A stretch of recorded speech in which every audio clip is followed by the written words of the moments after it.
सूबे के मुख्यमंत्री योगी आदित्यनाथ की पहली प्राथमिकता है कि जनता की समस्या का तत्काल निस्तारण हो। वैसे में अगर बात की जाए तो सभी जनपदों में लगातार अधिकारी जनता की समस्याओं का निस्तारण करवा रहे हैं।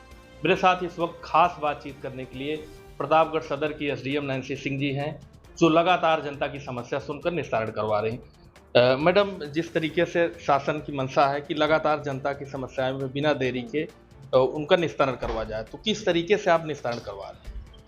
पहले तो आपको नमस्कार। हमारी कोशिश रहती है कि जितनी भी जनता यहाँ आती है, तो जनता दर्शन के माध्यम से जो शासन द्वारा तय किया गया है 10 से 12 बजे का समय, उसको त्वरित तरीके से निस्तारण कराते हैं। जहाँ पर जॉइंट टीम गठित करने की आवश्यकता होती है, वहाँ मैं जॉइंट टीम बनवाती हूँ, जहाँ पर राजस्व और पुलिस की जॉइंट टीम जाकर मौके पर निस्तारण करवाएगी। उसके बाद आता है दूसरा आईजीआरएस। आईजीआरएस के माध्यम से जितनी भी ऑनलाइन शिकायतें प्राप्त होती हैं, उसमें मेरी प्राथमिकता रहती है कि मैं जिस दिन शिकायत आती है उस दिन ही मौके पर टीम को भेजकर उसका निस्तारण करवाऊँ।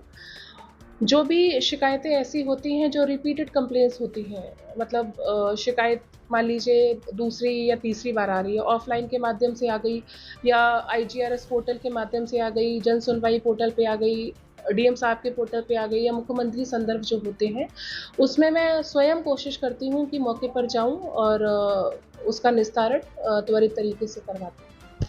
देखा जा रहा है कि जिस तरीके से बुलडोजर की चर्चा पूरे प्रदेश में होती है, तो बुलडोजर कार्रवाई आपके यहाँ किस तरीके से चल रही है? हमारे यहाँ पर इस तरीके की घटना सदर में अभी मेरे कार्यकाल में तो नहीं आई है, बट मेरा इसमें यही प्राथमिकता रहेगी कि अगर इस तरीके की घटनाएँ कुछ आती हैं, तो उसको मैं पर्सनली परस्यू करूँ।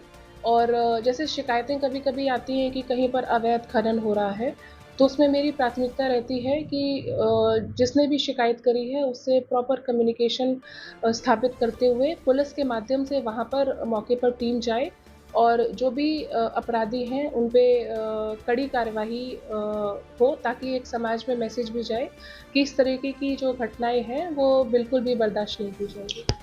देखा जा रहा है जैसे ज़मीनी विवाद में कई जगह घटनाएँ भी होती हैं, तो घटना रोकने के लिए आप लोग किस तरीके से प्रयास कर रहे हैं? देखिए, घटना रोकने के लिए तो जो प्राथमिकता होती है वो होती है कि मौके पर जाकर आपको टीम भेजनी है। अगर कुछ ऐसी समस्याएँ आती हैं कि जहाँ पर ज़मीनी विवाद के कारण लोग एक दूसरे को दूसरे की हत्या कर देते हैं, तो सबसे पहले उसमें जो उपजिलाधिकारी लेवल पर प्राथमिकता होनी चाहिए कि ऐसे जो भी केसेज़ आएँ, उनको आप पर्सनली परस्यू करिए। और इसमें सबसे बड़ा, सबसे महत्वपूर्ण जो रोल होता है वो होता है रेवेन्यू टीम का। रेवेन्यू टीम, क्योंकि ये प्रतापगढ़ ज़िला ऐसा है कि जहाँ पर मैक्सिमम जो शिकायतें आती हैं वो ज़मीनी विवाद से ही आती हैं।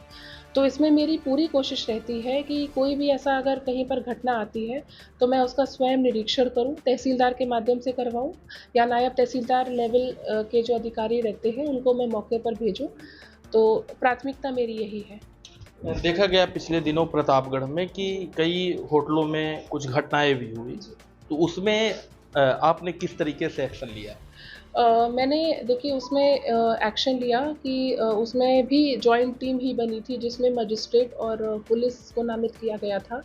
तो जहाँ पर ये ऐसी घटनाएँ हुई थी तो 1-2 होटल्स भी हमने अपने उच्च अधिकारियों के आदेश पे सीज़ करवाए थे, और बाकी जो होटल्स थे जहाँ पर घटनाएँ नहीं हुई थी लेकिन वो किसी रजिस्ट्रेशन अगर उनका नहीं है या उनके कागज़ पूरे नहीं हैं, तो उनको एक नोटिस पीरियड के लिए बोला गया था कि आपको इतना समय दिया जाता है और इतने समय में अगर आप अपने पूरे कागज़ कंप्लीट कर लेते हैं, तो आप पे फिर कार्यवाही नहीं की जाएगी। तो इससे एक मैसेज ये भी गया है कि हमने 1 या 2 होटल्स पे कार्यवाही करी, कठोर कार्यवाही करी, जिससे जो शेष होटल्स थे, जो कि आपके जो रजिस्ट्रेशन में नहीं आते हैं, तो उन पे भी ये मैसेज गया कि हम अपने सारे कागज़ कंप्लीट करें समयबद्ध तरीके से। देखा गया कि नवरात्र चल रहा है, तो प्रशासन की क्या तैयारियां हैं? जहां पे दुर्गा पंडाल कई जगह लगे हैं, उसको लेकर के कैसे किया गया है? परमिशन दिए गए हैं लोगों को,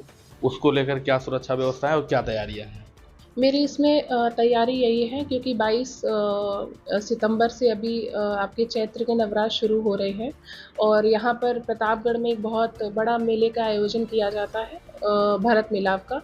तो हमारी और सीओ साहब की यही एक मतलब कर्तव्य बनता है कि हम मौके पर रूट चार्ट, क्राउड मैनेजमेंट, ये सब चीज़ें जाकर हम लोग खुद मॉनिटर करते हैं।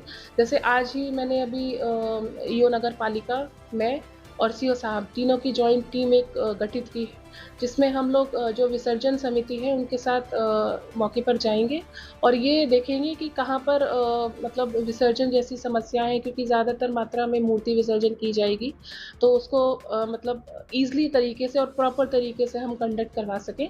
और रही बात जो भी नवरात्रि में आपके पंडाल और ये सब कार्यक्रम आयोजित होंगे, तो उनकी जो परमिशन है, तो उनकी परमिशन के लिए हम लोग मॉनिटर कर रहे हैं कि एसएचओ लेवल से रिपोर्ट आए। जहाँ पर क्राउड ज़्यादा होगा वहाँ मैं पूरी कोशिश कर रही हूँ कि सीओ के स्तर पे रिपोर्ट आ जाए, ताकि भविष्य में जो इस तरीके की घटनाएं हैं वो ना हो।